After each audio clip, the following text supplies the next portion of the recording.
Education 2023.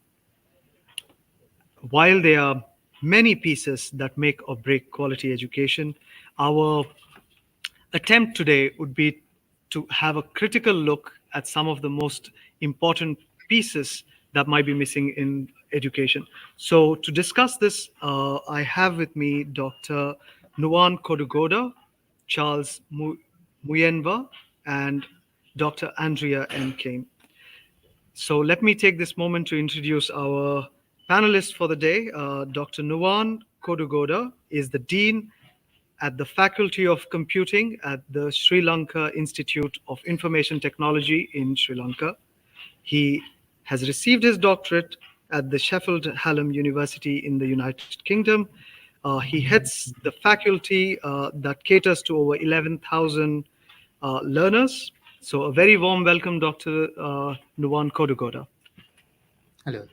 We also have with us Dr. Andrea M. Kane, Professor of Practice in Educational Leadership at the University of Pennsylvania's Graduate School of Education.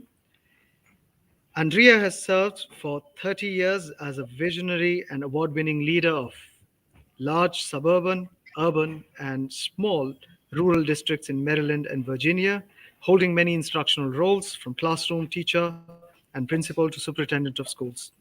She currently serves as a co-chair for the Superintendent's Environmental Education Collaborative, vice president of the board of directors for the Maryland Association of Environmental and Outdoor Education, and a member of the advisory council for achieving academic equity and excellence for Black Boys Task Force with the Maryland State Department of Education. A very warm welcome to you, Andrea. We also Thank you. We also have with us Charles Maribwa Muyenva. He is the assistant lecturer in philosophy and ethics at the Nelson Mandela African Institution of Science and Technology in Tanzania. He is a practical philosopher who aims to find a link and integrate educational theories with practice. He's deeply interested in critical thinking skills and logical analysis of critical issues and dilemmas in our contemporary world. So, a very warm welcome to all three of you, and let's explore now the missing pieces of quality education. So, I yield the floor to Dr. Nuwan Kodugoda. Thank you. Yeah. Hello. So I come from a university which has many faculties, but my main faculty is in a faculty of computing, where primarily our students are learning degrees in computing and going to the IT and computing kind of job markets. So obviously, during their curriculum, the stay that they spend with us for 4 years, the students go through a very technical kind of curriculum. And in fact, I can maybe share some experiences on how we ensure that the quality of the education that we give is up to international standards.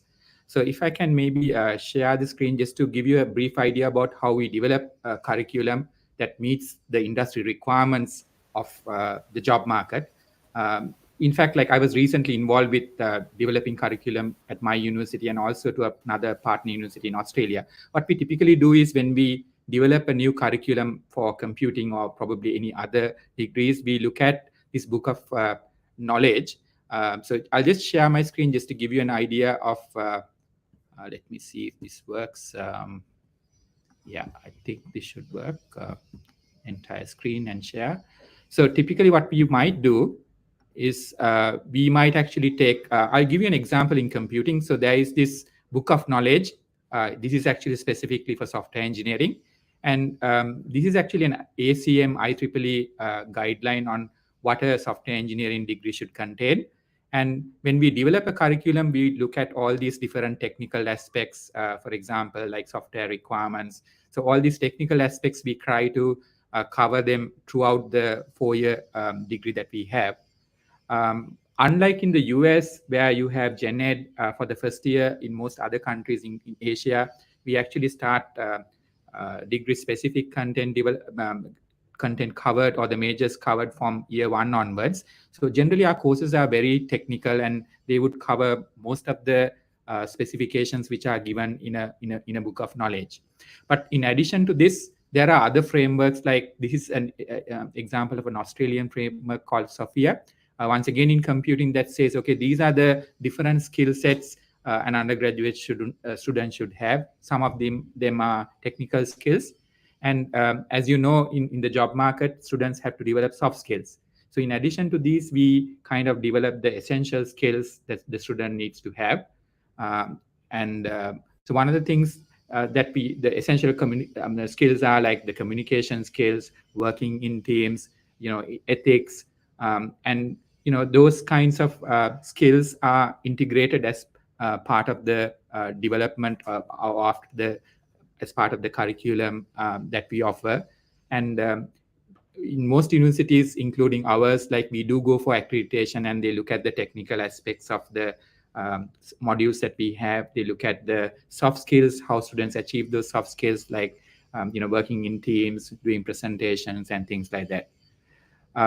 And the other way that we support students to the job market is through engaging them through various, maybe getting them to get involved with sports. There are many clubs and societies at my university, just like in other universities. So we encourage our students to work in those, get involved with CSR, like community service activities, once again to develop their inner development, and so to for kind of encourage them to become proper citizens of the world before they graduate, so that they can be important and they can play a very good role when they actually go to their professional jobs.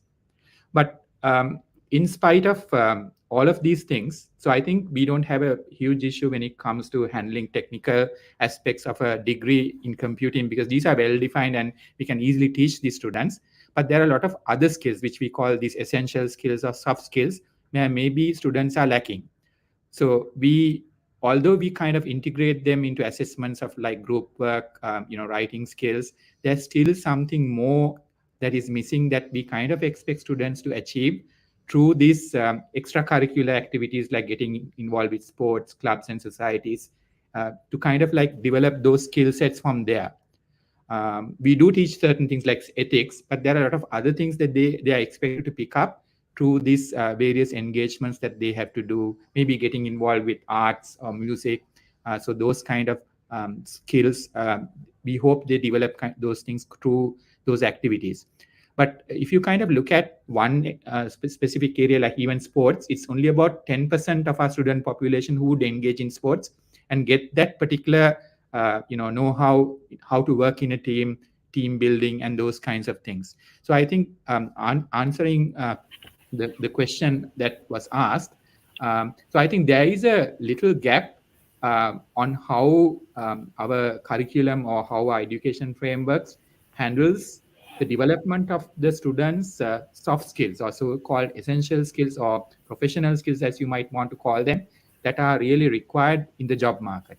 So I think that is one area that is lacking, and probably there's a lot of room for looking at how those kind of skills can be integrated as part of the curriculum or part of the university studies that our students go through. So Aryan, like those are my initial thoughts about the question that you asked. Thank you, Nuwan, for sharing your thoughts and showing us how, from a technical degree perspective, you could see soft skills and other aspects like sports could be missing wholly. So I yield the floor to Andrea. Andrea, the floor is all yours. Thank you, and it's good to be here. So, my background is in as a practitioner in public education. In the United States right now, we really are in a bit of a crisis in terms of public education and what we consider to be diversity, equity, and inclusion practices. And really, that is centered on ensuring that all of our students are feeling like they are a part of the classroom, that their cultures are being recognized and appreciated and looked at as an asset as opposed to a deficit. So we have staff that have been hired over a period of years. I'd say from around right before COVID in 2020, there was a big push for school districts to employ people that were responsible for diversity, equity, and inclusion practices and providing professional learning for staff, teachers in particular. But at the time, I was a school superintendent, and I ensured that all of my employees were trained in those practices. And really, those practices center on building relationships with students. We do include some social emotional learning parts to that type of professional development, just really trying to understand each child's culture and their background and what's important to them. Over the last, I'd say, 50 years or so, public education has changed quite drastically in the United States. Most of our students who attend public schools in the United States are Black or Brown, and many of them are students whose families live in poverty. So Black, Brown, and poor. And that's the case in many, many states in the United States. But our teaching staff remains largely white females. So about 80% of teachers in the United States are white females. And you can imagine how if we don't do some type of professional learning for our staff, that there may be a bit of a disconnect. One of the statistics that I often refer to is the statistics centered on Black boys. You mentioned my work in a task force with the Maryland Department of Education and around Black boys. And statistically, Black boys fall to the bottom of any type of academic measure, behavioral measures when it comes to public schooling in the United States. Our Black boys are at the bottom of the list in academics. They're at the top of the list in discipline referrals and suspension referrals. So there's this huge disconnect that we really have to study. And part of the way that we do that and try to figure out what it is that we are missing for this particular subgroup of students, and Black, Brown, and poor students at large, is trying to figure out how to relate to them, trying to figure out how they best learn, what strategies we ought to be employing, how not only we instruct them, but how we assess them to give them the greatest opportunity for success. So that's a lot of what's going on in the United States, but our response to what's happening around our Black, Brown, and poor students is really, really interesting. It has created over the last 4 years or so, I'm going to go back and say maybe the last 6 or 7 years, actually, there's been a lot of debate around the politicization of education. So, it seems that our country is divided on politics, and that has trickled over to our school systems. So in places where we always have taught all aspects of American history, legislation has been passed such that certain things can't be discussed in school. For example, slavery in some states can't be discussed in schools because it's considered a divisive topic. We can't talk about LGBTQ plus students and finding how they best learn in some states because it's considered a divisive topic. There have been thousands and thousands of books that have been banned in the United States because they may be focused on some incident that happened to a Black child in Jim Crow era, or something like that. Slavery topics, some topics centered on the Holocaust, anything that is focused on LGBTQ plus children and that lifestyle, and recognizing folks who are part of that lifestyle, but have contributed widely to U.S. economy, U.S. history, U.S. education, all areas, medicine, all areas. And so we have this sort of, divisive thing that's going on in schools. School boards aren't agreeing with superintendents. Communities aren't agreeing with school boards. And there are lots of demands on how we approach education centered around those divisive topics. And like I mentioned, in some places, the response has been, don't talk about it at all. Take it out of the textbooks, take the books out of the library.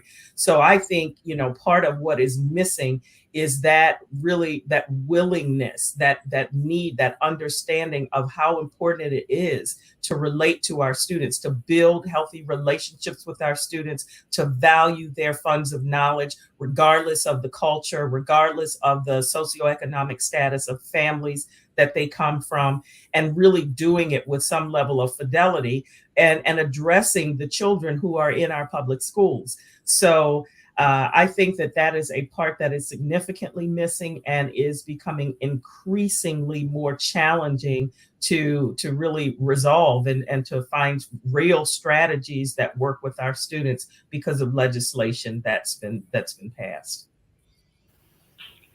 Thank you so much for sharing your thoughts, Andrea.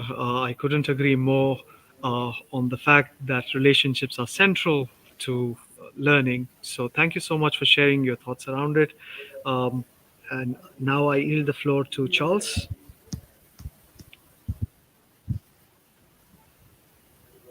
Yeah, thank you very much.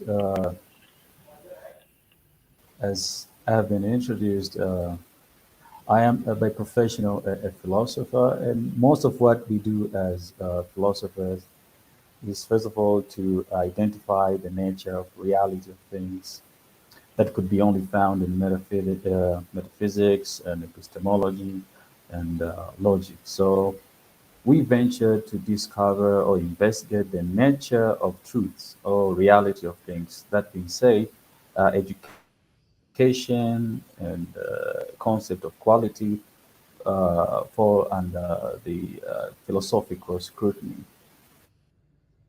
So allow me to say that when I heard this topic of missing pieces of quality education, what came to my mind the two concepts of quality and another education. As we can see, these two terminologies are abstract in nature, and that's what we do. Try to understand whether this concept are real or mental illusions, or if illusions, how is it possible that somebody can apply in a concrete or physical world, etc., etc. So, philosophically speaking, I wanted to also to talk about the quality education from critical perspective. For instance, one of the few questions that we could ask or ask our students or anyone is that what are the criteria for quality education? So we are looking about the conditions that will qualify quality education. What do we mean when we say education? What do we mean when you say quality?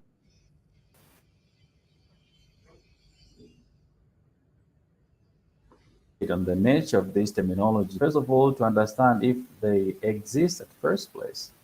So what makes education education is really philosophical activity. And also in this matter, we also can ask what is not education, because we believe that when somebody knows something, it means that, I mean, it is supposed that he or she also knows what is not. So if you know what education is, you also have to know what education is not. So what exactly is not education? That how can we draw a line to differentiate what is education and what is not education? So I was really intrigued with this topic, which is really, according to very philosophical. About the missing pieces, for example, we don't say that the already founded education is bad or something, but there's something that is missing, of which we presume that when we integrate the missing part with whole, we can get the whole integrated part of what we could say the best education. So I want to ask our students or people out there, what you think you have as education. Do you think you could possibly call it a quality education or just education? What difference could it make? So we provide them with the condition of philosophical principles that will give the criteria for them to say that what I have is either quality education or not quality education. For instance, simple principles. For instance, we have a great philosopher called Plato. Plato defined quality as a transcendental form, that which doesn't need anyone to affirm or deny to make it true. For instance, when I say a square is four-sided, this by itself is true. You don't have to see it. You don't have to touch it to to prove whether it's four-sided. Just by nature, by logic, a square must be four-sided. So a kind of education that is not logical by itself, we normally conclude that that is not kind of education, a kind of a good education. So what could be missing um, in this aspect is that when we have a kind of education that does not explain itself, that's not a qualification. Another thing is maybe the defining education or quality from Aristotelian ethics. Why do people go to school? We have to ask people, why did you go to school? Maybe parents pushed you to school, you feel yourself studying, etc. Or you went to school because later you wanted to get some money, etc. Would you go to school? What is the purpose of people going or attending to school? And therefore, philosophically, we come to this conclusion that it is possible to go to school for 15 years for the aim of getting education. But also, it is quite possible after 15 years, you come back home uneducated.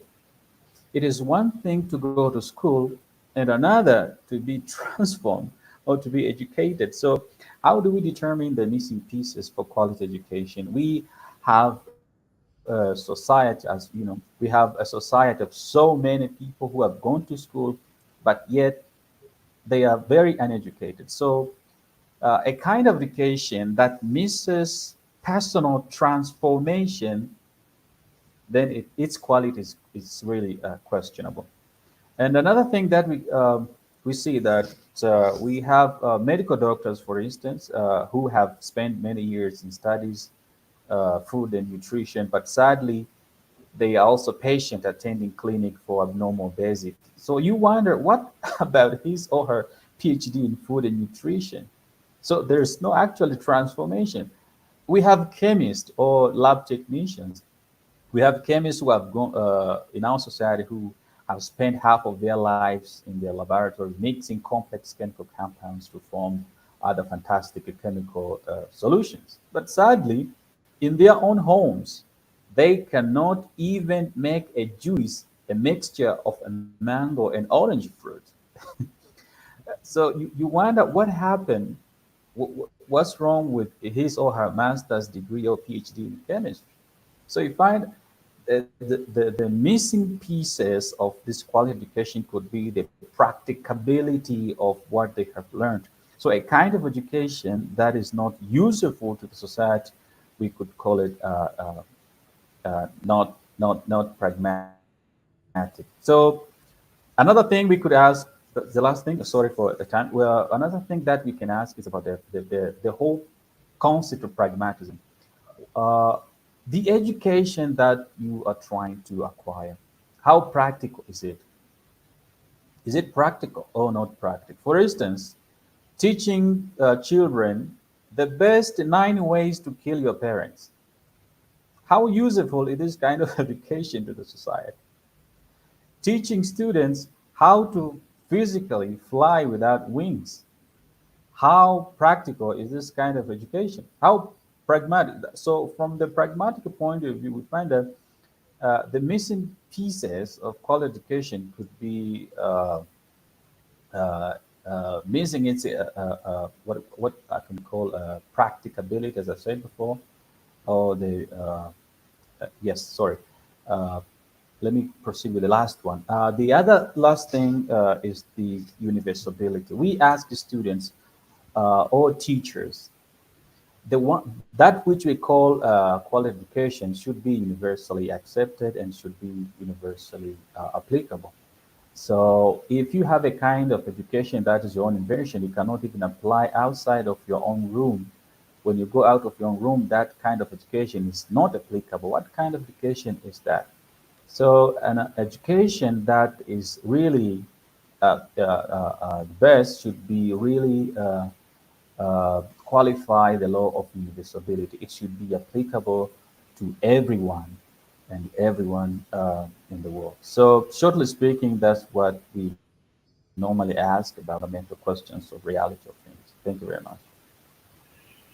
Thank you so much, Charles, Andrea, and Nuvan. I think I've made a note of a few things like cultural sensitivity, cultural relevance, relationships, socioeconomic inclusion, as well as addressing racial disparities, along with addressing divisive topics and looking at what exactly education is and is not. So we've come so far here. So my question to all of you, I think I'll direct this to Dr. Andrea, is in your experience of having worked in the school districts as well as in other um, areas of education, what is the one single most important thing that you think, if addressed, uh, could solve the challenge of quality education? If there is one that you think, but I know you have also spoken about relationships and cultural sensitivity and relevance. So, what would be that other one aspect that you think could be like a solution? In line, thank you for that question. In line with this notion of building quality relationships with students, I would say, valuing community and the communities that our children come from. It's not a skill that we learn, right, as we prepare to be teachers, or as we prepare to be teacher leaders, or school leaders, or district leaders. These, again, in following Dr. Nuwan, are soft skills. And just in the chat, I was chatting with someone, and she recognized some of what I was talking about as a human problem, right? It's a personal human one, and it truly, truly is. I think that there are so many challenges facing education, particularly public education right now, that it's hard to pick one single thing, right? We've got so many issues. We have issues within the United States. Every area is a teacher shortage area. We need not only teachers, but we need teacher leaders. We need school administrators. Every area is a shortage.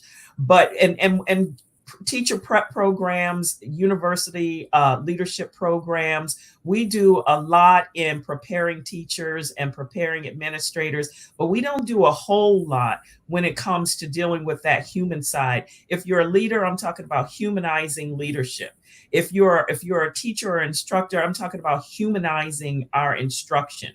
And that's just relating to our children, relating to the communities that they come from, and valuing and respecting and having some awareness of what's important to those communities and what's important in those communities, what they want to see in our public schools. I think that human piece is definitely a missing link, and it doesn't matter if you are teaching in the north part of our country, the southern part, the east or the west or central.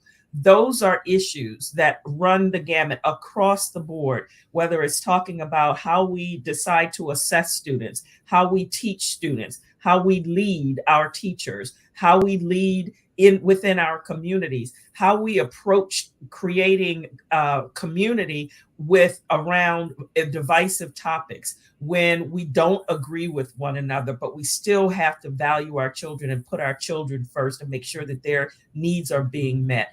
That humanizing piece is definitely something that I think is missing.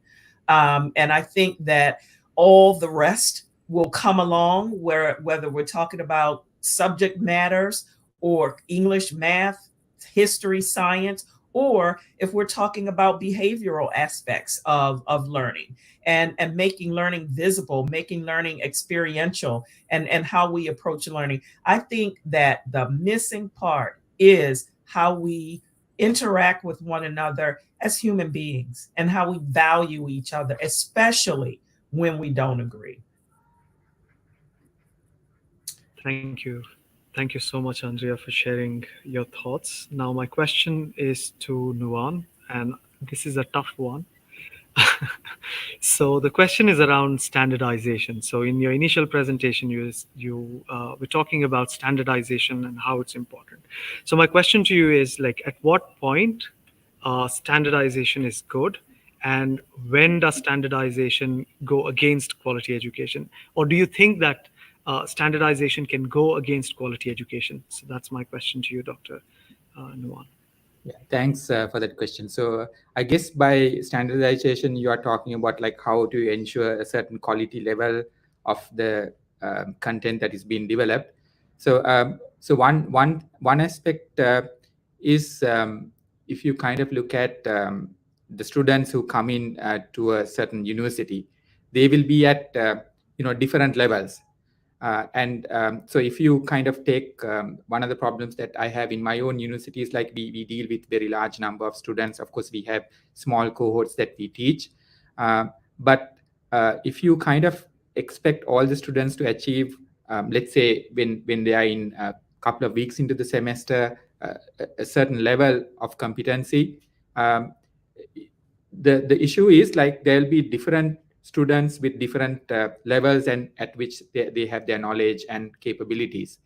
So I think in other sessions there was this discussion about using AI, and I think if I come back to this idea of personalized kind of like teaching and learning, so those are like kind of opportunities that are there. Whereas like if you once you standardize and then say like, okay, these are the outcomes that a student has to achieve at a certain part of the semester, not at the end, probably at the mid part of the semester. Okay, you need to achieve these kinds of competency, and you kind of standardize.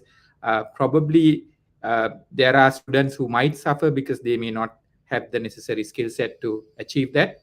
But I think this is all part of this industrialization of education that happened with the industrial revolution. So earlier, like long time ago, like I think Charles talked about Plato during those days. You know, education was only there for a few people, and you would actually go to your teacher and then stay with the teacher and learn a lot of these lifelong skills from the teacher that you are staying with. But I think in today's world, to achieve education in a better way, maybe like making use of these AI tools and then having personalized kind of like teaching support um, might be a way of helping out students. And then maybe at the end, after a certain period of time, maybe after 1 year, the students can achieve a certain level of standard that they are supposed to achieve.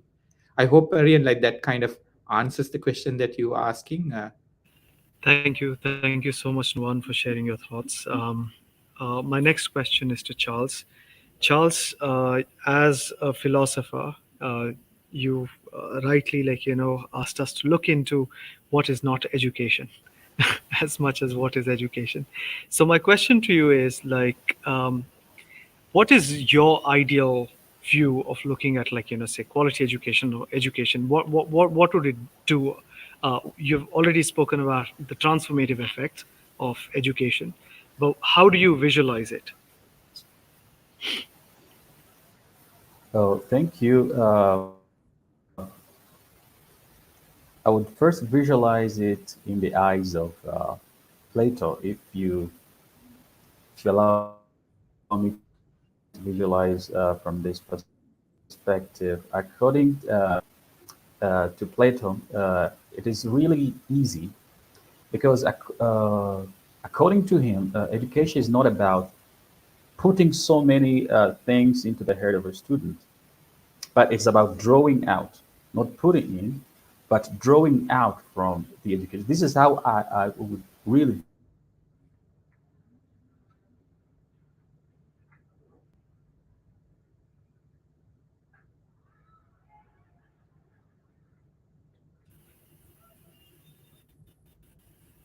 Okay, I think we just lost Charles.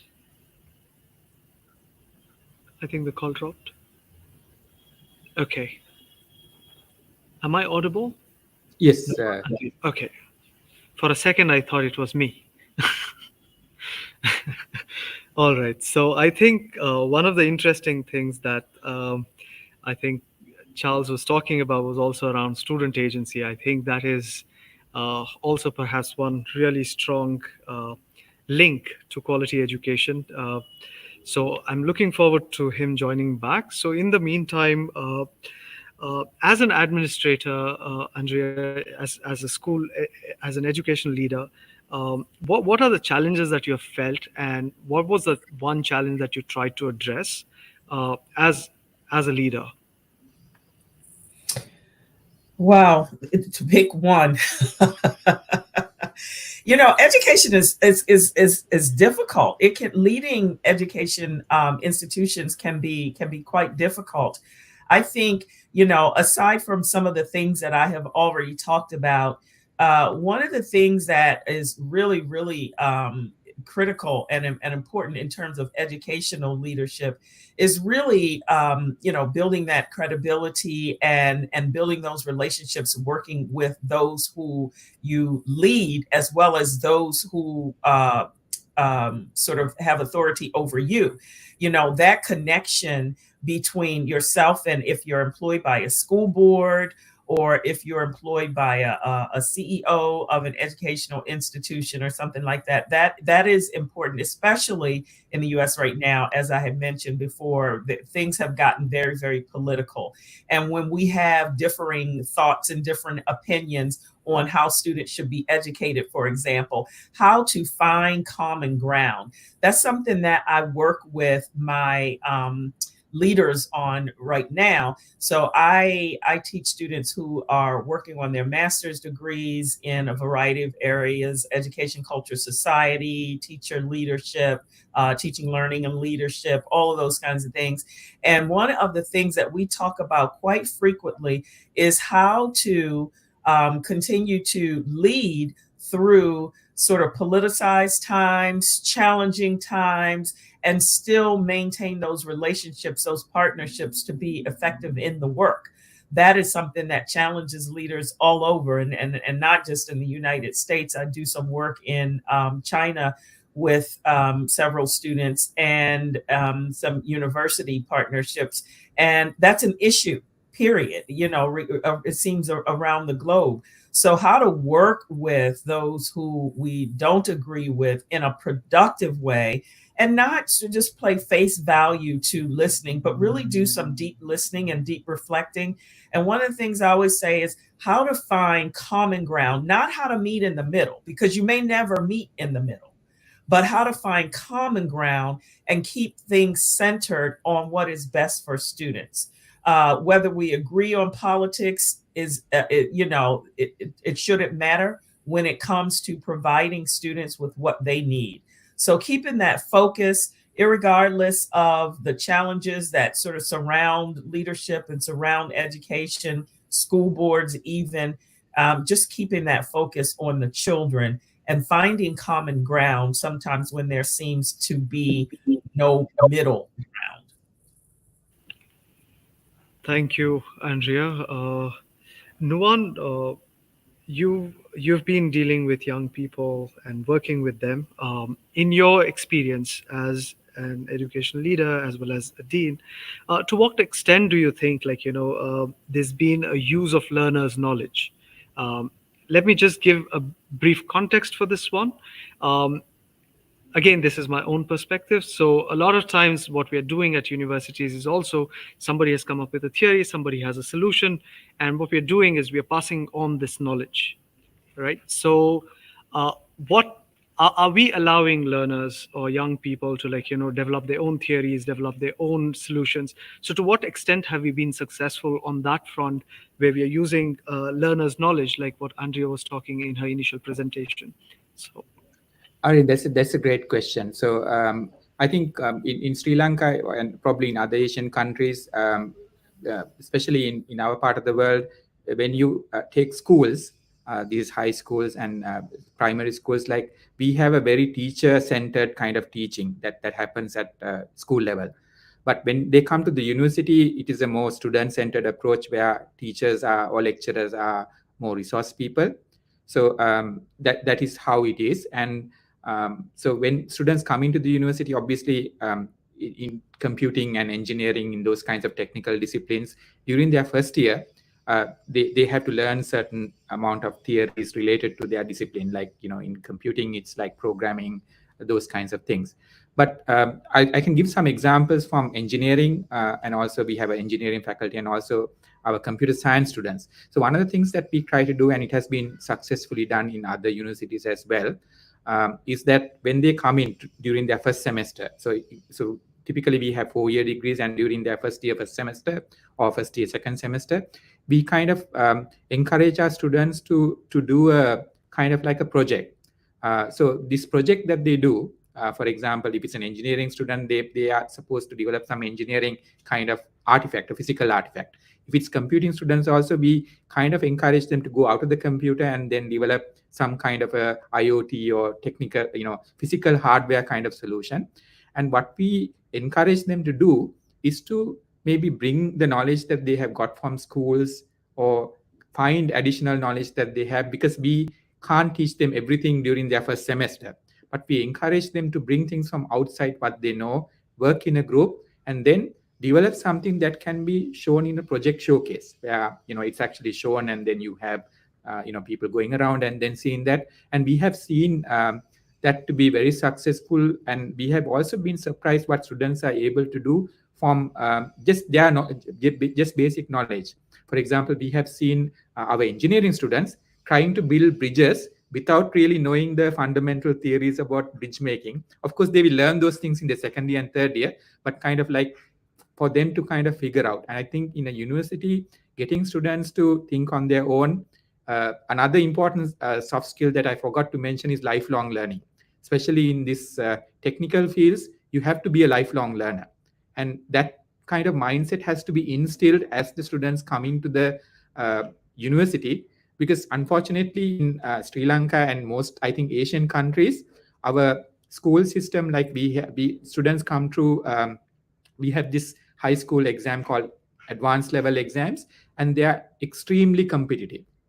They are so competitive at school that students only focus on exams, and during their last year or so at school, they concentrate only primarily to get through the exam and get a very high score, because that is how they can get into state universities, where in Sri Lanka state university education is free. So it's only limited space is there, and it's highly competitive. So unfortunately, they don't get that opportunity to be self-learners. They are only rote learners, where they kind of like memorize stuff and they try to do exam kind of questions. And we have to change their mindset completely when they come to the university, because the difference, I think the main difference between a school and a university is a university tries to build a young school leaver and then tries to make him a professional, that so that he can actually enter the job market. And I think Charles asked a very important question: what is the importance of education? There might be different theories, but I would say one immediate purpose of education is to find a good job and to lead a life as a professional. Maybe that might be the one answer to his question, but there might be many other answers. So I think as a university, as a dean or a leader in a university, my task is to ensure my students actually get a job after the 4 years, and that's what I strive to do. Thank you, Nuwan. Thank you so much for that. Now I'll put both of you in a very tough spot. Nuwan and Andrea, you both work in spaces where, like, it's highly competitive for people to come in and join and be part of your institutions. So these all people have come through schools. So my question to you is, what do you think is something that you wish schools had done before they sent them to your universities? So if there's something that you wanted them to address, because I think we would have a lot of folks from K-12. So if you had to directly talk to them, how would you go about it? That's a great question, first of all. Because I'm in education leadership and education in general, at the University of Pennsylvania, we have students, like most places, we have students from all over the world. I have students from India, I have students from Africa, I have students from the UK, I have students from China. Of course, I have students from the United States. I mean, we have students from everywhere. And education is different everywhere. But there are some common threads. And teacher preparation is one of them. And so if I had my choice, one thing that I would hope for before teachers or educators came to my program is I would hope that they have been prepared well for the current reality. Education seems to lag. Listening to Dr. Nuwan, he deals with technology, and you've got to stay on top of things because technology changes at warp speed. Education does not change at warp speed. The needs of our students change at warp speed, but our response does not follow suit. So I would definitely change the way that we prepare teachers and the way that we prepare leaders to be more hands-on. And I would place teachers in the types of schools for their student teaching experiences. I would place them in the types of schools that where they're going to get some precursor for the challenges that actually exist in the classrooms. A lot of times universities partner with schools and school districts that are really high flying, and students are performing well. But in the reality, that's not likely where a teacher is going to have their first placement, right? Unless they live in that type of a community and probably have gone to school there, they're probably going to go somewhere where there are challenges with students living in poverty. They're going to go places where there are challenges even with the quality of facilities. There may not be a high quality curriculum. There may not be a great deal of parent involvement, and they're going to have to deal with this. And so I would expect that teachers coming into the program, teachers and leaders, would have had some real life experiences with the challenges that students face in most public school systems across our country.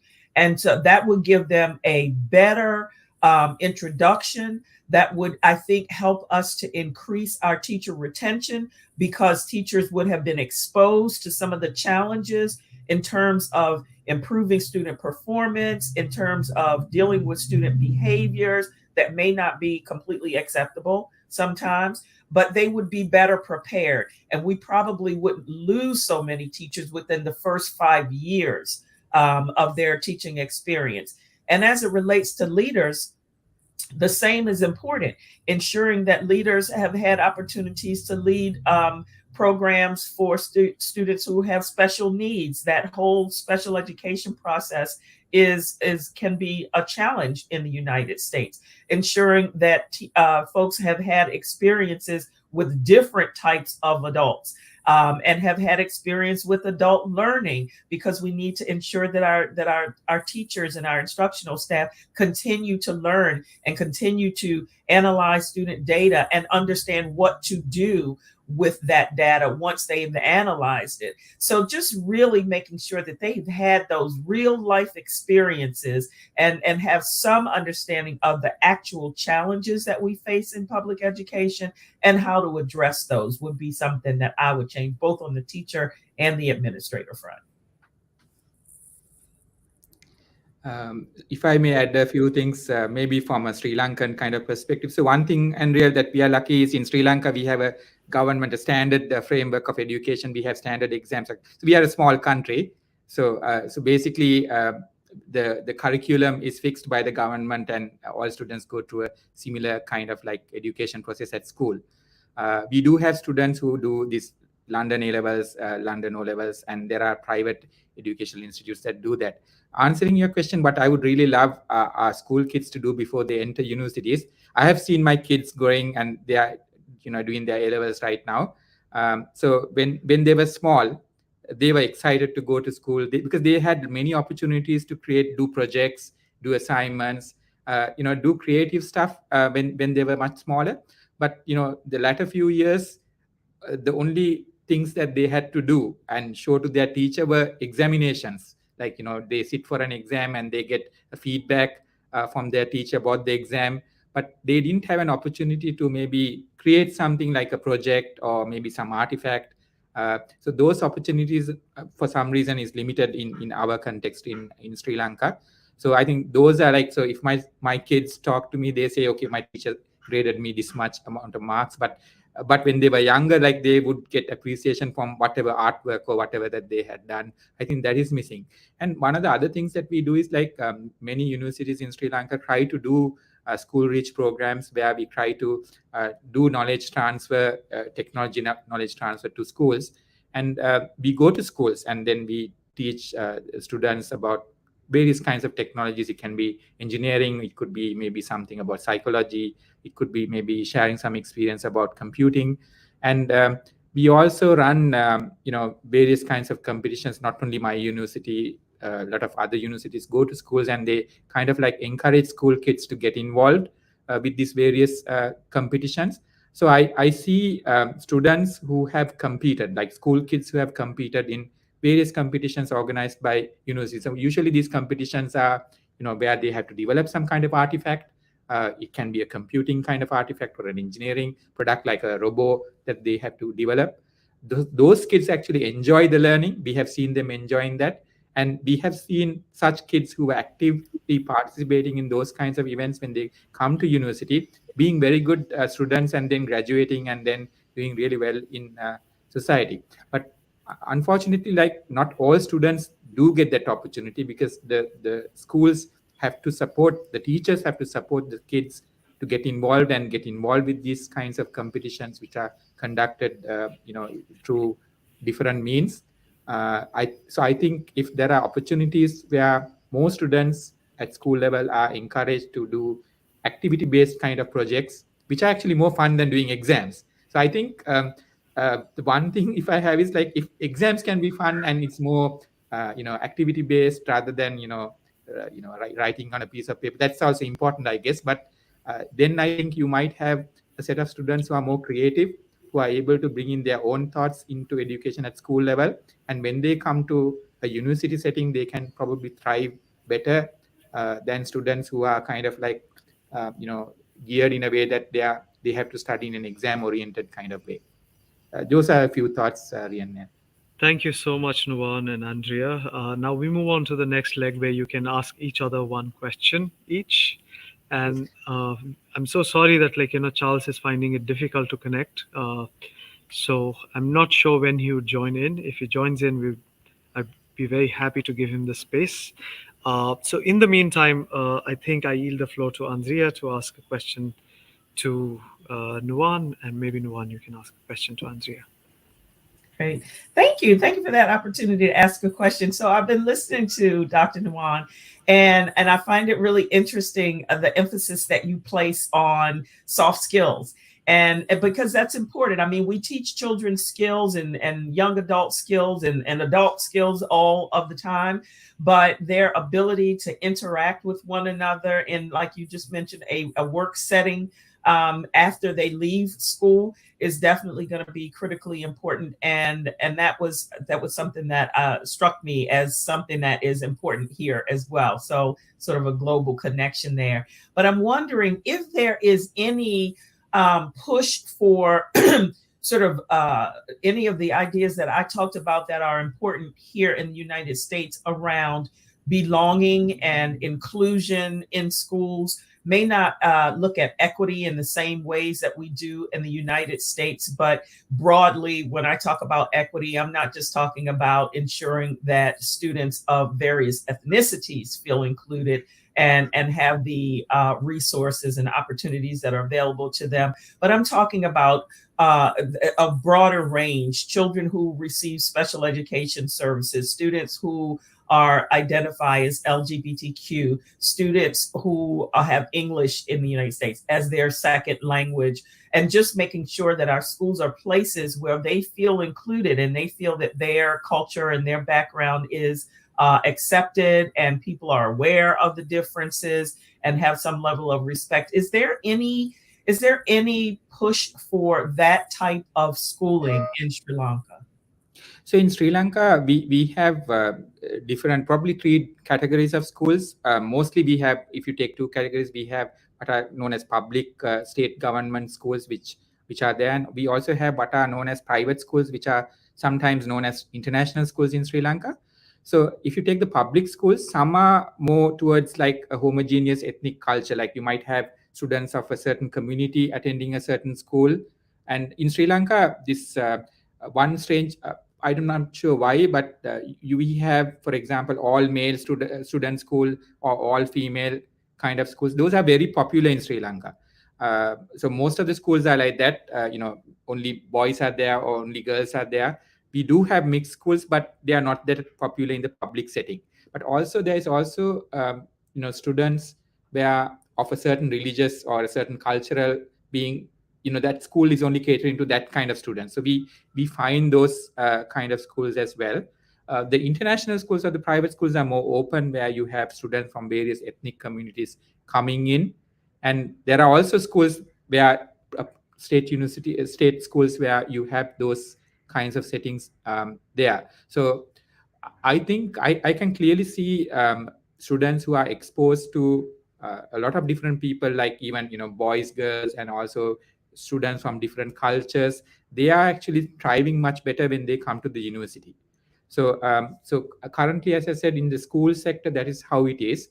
But when students come to a university, in a university, of course, if you take SLIIT and also some of the other universities, we are a multicultural kind of society. So we have students from various religions and various beliefs coming into the university. And what we do is like we encourage various kinds of cultural events. So for example, there might be a cultural event by a certain student community, another student community. And what we see is like from the year one, as they come in, all students celebrate. So for example, if it's Christmas, it doesn't matter who you belong to, you come and celebrate Christmas, like singing carols and things like that. So if it's a Buddhist festival, everyone gets in, of all cultures get in and then celebrate. So if it is a some Muslim kind of like ceremony, once again, like we will find lots of students coming together of all beliefs and then kind of like getting together. So and having a enjoyable time all together. So as a university, not only in SLIT, but I think in most other universities as well, we see that students actually enjoying that, because they were kind of trapped at school, being segregated into uniform kind of communities. But when they come out to a university, they get to experience what's actually out there in the real world, because in the real world, you don't live in silos, you live with everyone else. And I think that's something our students enjoy. And I think it is also a bit of a cultural shock, because sometimes you have girls only schools, like girls coming and then interacting with boys. So it's a good environment. But I wish, as you mentioned, like if there was that kind of diversity in our schools as well.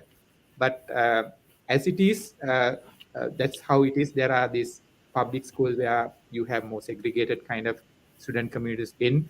But I can surely say that when they do get an opportunity to mix, they do enjoy. And I think it's very interesting and more fun kind of experience for them, which is what it should be in a university life.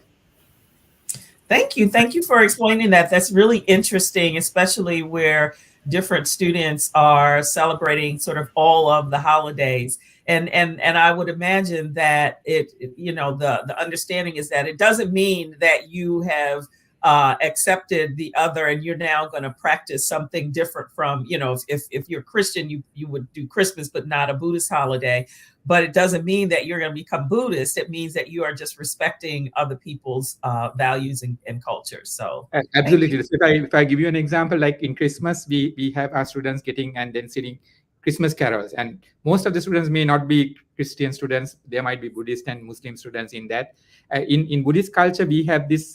We give we give food, free food to people during certain months. So once again, everyone gets in and then gets on with the festivities, and it's those kinds of celebrations that I'm talking about. Where it's kind of like universally celebrated. Thank Dr. you. Andy, I have one question for you. Now, you mentioned about the huge challenges that US faces at school level, because like you have certain restrictions in what you can teach, and how the schooling system, like how basically like students are restricted in terms of like the type of teachers that they meet. So if you kind of take those kids from these various communities that you mentioned, can you transform them when they come to the university? Because I believe in the US, once they are in university education setting, you don't have those restrictions, I believe. So it's sort of crossing over. Thank you for that question. It's sort of crossing over. For example, there was a decision from our Supreme Court of the United States, SCOTUS, And they decided that universities could not consider issues centered on race for college acceptance and university acceptance. So here's how this impacts us. And so I'll answer your question in two ways. One is it has trickled over, right? And it is definitely beginning to do so in a more profound way. So, for example, when students apply to universities, some universities, such as Harvard, very well known university, they have programs, and not just Harvard, many universities have programs where they will offer special programs, special opportunities to receive financial assistance to students who are first time college goers in their family, or even to students who are students of color, to universities that are predominantly white universities, just to give sort of an opportunity where there traditionally has not been one, to attend those schools. And so those kinds of programs are now in question, right? So programs that give opportunities to students who wouldn't have had the opportunity to attend a Harvard or a Yale or even University of Pennsylvania are those are in question. And so when students, they can continue to apply to these universities, but universities can't look at their race as a factor in their acceptance. And this goes against years and years, decades of college acceptance to traditionally marginalized students, whether they are marginalized because of their race or because of their socioeconomic status, whatever the case might be. And so, yeah, it has absolutely begun to trickle to the university level in, like I mentioned, a substantial way. The other way I want to answer your question is, universities are like a microcosm of society, right? But on a global scale. And when we talk about, what we would want for students coming into our universities, or has what is happening in schools, public schools, translated to the university in terms of our student population, these legislative moves are new. So many of them happened last year and some continue to happen this year. So this isn't a thing that's been going on for decades. And we have a lot of experience with students who graduated from these high schools with these restrictions coming to university. So that phenomena is new. But just like, every other university at Penn, we're experiencing lots of issues right now centered on anti-Semitism, with regard to the war in the Middle East and how students are, for it or against it, and how they treat each other and people who are different from them and Jewish people. I mean, there are, and it's not just at Penn. It's in lots and lots and lots of universities across the United States. So, while we do have freedom of speech in the United States, it becomes compromised when people want to impose their beliefs and their ideas on other people. And that happens at the university level. I'm not going to say as a result of the legislation and the different things, this politicization that's happening in our public schools, but just society, right? Just society and people believing what they believe and having a right to, and other people's response to it. Thanks, Dr. Andy. Absolutely. I think Charles is back. I was going to say, looks like we got Charles back. I hope Yes, he can Charles. connect. Charles?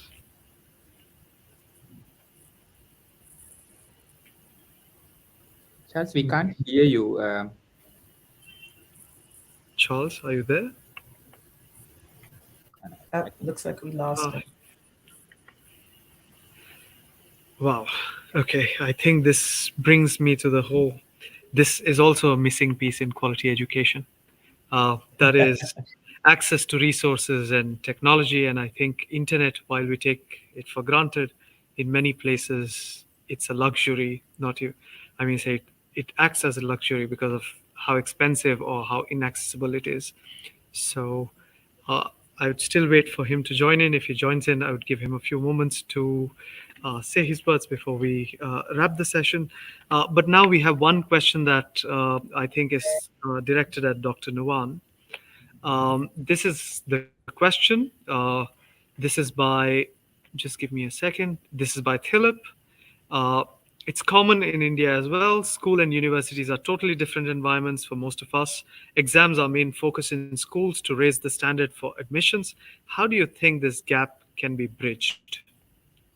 Yeah, so I think that's an excellent question. You need to have, I mean, probably one way out is like, I'm not sure. I guess in the US, if I'm not mistaken, you have separate college admission tests, right? Isn't that the case? Or Yes, but not all universities are require them anymore. what if you have a hypothetical world where when students actually do exams, they do get grades, and it is not really exam focused at school, but then once they get through school, you have a separate kind of like maybe SAT or whatever kind of like exams that or GREs that they have to take. If there is an approach like that, it's not there in Sri Lanka, but I'm just saying hypothetically if there is, because I think school should be fun, like it should be fun for the kids to learn. And I think exams kind of dull the kind of like funness that you have unless assessments are done in a more project kind of way. So like if you have these traditional exams where students have to really memorize a lot, and then you have very tough questions coming up in exams, they are really stressed out. So we see that, I think in India, the question is from India, and we see that. So in Sri Lanka, we have a exam called fifth grade scholarship exam. So this is at students who are about 11 years old. So they have a very highly competitive exam, and if they get through and get very good marks, they can go to one of the best schools in Sri Lanka. So most of the rural schools, like these kids, kind of like cram up for these exams to do that, and it's like there was this recent interview that was there for the kids just after their fifth, I mean, grade. These are like 11-year-old kids just after that exam. So they were so happy that the exams were over that they can now have fun as kids, because like it was so much pressure for them. So I mean, answering the question is like if there's a way where in school education you have more, I mean, education, what they do, I mean, ideally in an exam, what you're trying to do is like you're trying to check whether the student has achieved the learning outcomes, whatever the learning outcomes set by that curriculum, whether the student has achieved that. And if that can be done in a fun way, and if university exams are supposed to be tough, and if that can be outside the school system, I'm just only hypothetically saying that would be an ideal case. Thank you so much for that one, Juan. Andrea, would you like to add anything to that from your perspective? Yeah. So, and I can't recall exactly the question that you had up on the screen. If you repeat that, I want to add to it, but I want to be sure I'm adding appropriately to the content. Just a second, Andrea. The question is on the stage. Thank you. Yeah, so we thank you for adding that. We do have exams, and we, SAT, ACT, those are exams that students have to take to get to the university, right? To get to college. But as I mentioned, not all universities require them. So I recently worked in a leadership position in Virginia. And the local university, which was a very large university, they did not require SAT scores for our students. And that was important. And since COVID, several universities have sort of gotten rid of that requirement. Students still have to complete an application. Obviously, they still do an essay. They still have to write, and people are still sort of evaluating that. They still are doing interviews, but this whole notion of exams, they're getting away from that. And now I say not all universities are getting away from that, but some are. But I say all of that and keeping in mind that in many places, once you get to the university, then you're right back in an exam culture. And with the United States not being, our college going population is not as sort of hyper focused on exams as some other places around the world. Sri Lanka, as you just mentioned, I understand that culture. Again, I'm doing some work with the university in China, and they are studying, the stress levels of their students, because there's this, this hyper focused exam culture, and our students come to university, yes, focused on doing well, but not with largely the entire population focused on doing well with exams. There's value for the college experience, the university experience, not just a hyper focus on doing well with the exams. And so, that's a little bit of a difference in our college going population. But when you talk about exams in schools, in public schools, most states have a requirement for exams, if not for understanding student mastery, for accountability for school districts to ensure that they are teaching the students the standards that have been approved in their state across a variety of content areas. There are lots of opinions about that type of exam culture in our high schools, and recognizing that it is not as hyper focused as, again, many other places around the world. But there is that. And there are educators who would say they are pro exams, and there are educators who would say that, we need to do away with those types of standardized assessments, because there are so many other ways to assess student mastery besides paper pencil.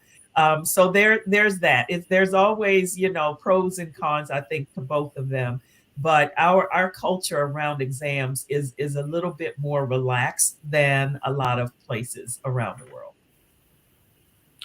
Thank you so much, Andrea and Nuwan. And Charles, I think he's trying to connect again. I'm not sure what's happening. But there are few items that I have listed based on the conversations that we had. This might not be an exhaustive list, but one of the things that I see here is there are many, pieces to quality education. It's like a beautiful jigsaw puzzle. So the things should fit in at the right space, at the right spot, in the right shape. So one of the things that I could see is, like I shared with you, access to resources, technology, and voice within the system. I think that is one I could see as one of the important links to quality education. The question around contextualization or localization of content, as well as standardized curriculums. So that was another one that I could make a note of. Flexibility in terms of curriculum, as well as how teachers teach, as well as how learners learn, and perhaps also with assessments. So this is one of the things that I could note from the discussions that we had, and also skills like Andrea, you were talking about teacher skills, as well as student skills. So to be able to map and match them. Other than that, perhaps management, I think, is a very interesting domain, both beyond and within classrooms and schools. Other than that, perhaps relevance of education, structures, how do we shape our learning spaces and beyond, student agency, mindset and values, relationships, use of learners' knowledge, creating a non-partisan policy environment where education can happen as education and not just be limited to schooling, perhaps. And then the question of teacher gap. So I think we have, it appears as though we have insurmountable challenges. However, I also do see that a lot of us are working towards addressing them. So that is a positive note. And the question to all of us who are working in education is to see whether our practice is, whether are we engaging with young people and providing them with schooling, providing them with learning, or are we providing them with education? And the question, if you're providing them with learning, do you think learning happens in school or in spite of school? So these are some of the questions I had. But I do understand, and I do believe that creating an educational environment that is intentional, inclusive, empathetic, compassionate, and mindful is crucial, not just for the growth, development, and success of all learners, but also of our educators. So it is our responsibility as education leaders to shape policies and practices that foster such an ecosystem. With educators, school leaders, and students all working together, we have the power and potential to affect positive change, positive transformation in the field of education and society. I understand that we may still have a lot of questions that we may not have been able to cover or answer sufficiently through this panel discussion. Your thoughts, ideas, suggestions, and feedback are valuable to us. So please don't hesitate to share with them by emailing or tagging us on our social media profiles. I thank you so much for sharing your time with us here. On behalf of the Global Citizenship Foundation, the Council, its partners, and all our attendees, I extend our deepest gratitude to all the panelists out here. And I'm so sorry that we were not able to accommodate Charles fully. So I apologize for that. So thank you so much for taking out the time from your busy schedules and enriching this discourse through your unique ideas, insights, and experiences. We may not agree on everything, but it was an amazing and interesting conversation to have. So thank you so much. I look forward to seeing you in the next session. So thank you. Um, Final words, Andrea and Nuwan, before you go. Quickly, I just want to reiterate that issue of hope, and that we really do have the power if we have the will to do what we need to do to meet student needs across this globe. So thank you for the opportunity to share and have some conversation about it. Thank So you, Andrea. yeah, so one of the things that I think while researching on this topic, what I found is like we should try to see whether we can develop the students' profile and make them independent and then skill them so that in addition to the professional skills that they have, to be strong individuals with a high morality, maybe like some kind of like ethics behind them, and with honesty and basic concepts like having integrity. So like I think if we want our students to do well in society once they find a job, uh, they need to be strong inside within themselves, and strong individuals can then maybe help others and make the society a better place. Thank you, Ariane, for the opportunity. Thank you, Nuwan, Andrea, and Charles, for taking out your time. See you soon. Until then, take care, stay safe, spread love and compassion. Our world needs it much more now than ever before. Thank you. Thank you. Thank you.